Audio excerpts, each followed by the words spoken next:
Good morning, Mr. Chairman and members of the board. I'm Melissa Rowell.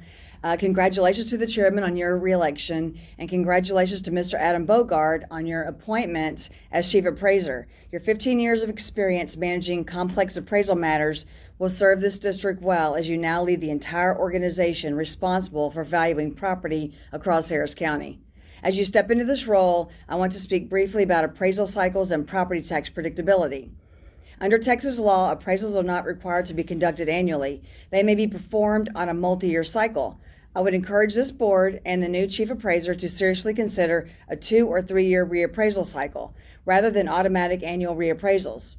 For many homeowners, especially those not buying or selling, annual reappraisals create volatility without improving fairness. At the same time, we are hearing statewide discussions about changing the appraisal cycle to once every 5 years and reducing the homestead appraisal cap from 10% to 3%. While those proposals reflect growing frustration with property taxes, they also highlight a larger issue. Texas continues to rely on temporary fixes instead of permanent structural reform. Multiple candidates for governor, including Governor Abbott and Mark Goloby, are acknowledging what taxpayers already know. Texans are overtaxed, and appraisal growth is a major driver of that burden. There are several paths forward, but what we need most is predictability, transparency, and consistency. I'm calling on the governor, the lieutenant governor, Speaker of the House, and Senator Betancourt specifically to support real structural property tax reform, not short-term relief that is quickly erased by rising appraisals.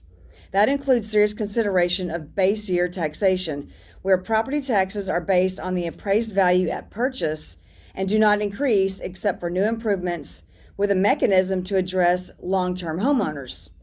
It also includes a uniform appraisal cap for all real property, not just homesteads, set at the lesser of 3 to 5% cap or the rate of inflation.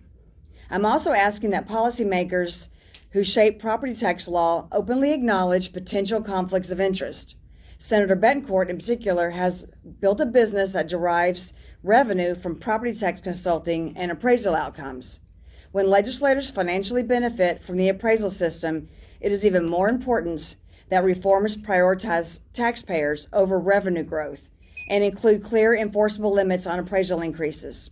Finally, all taxing authorities should be required to apply homestead and over 65 exemptions in the same manner as school districts, so taxpayers receive consistent and equitable protections regardless of jurisdiction.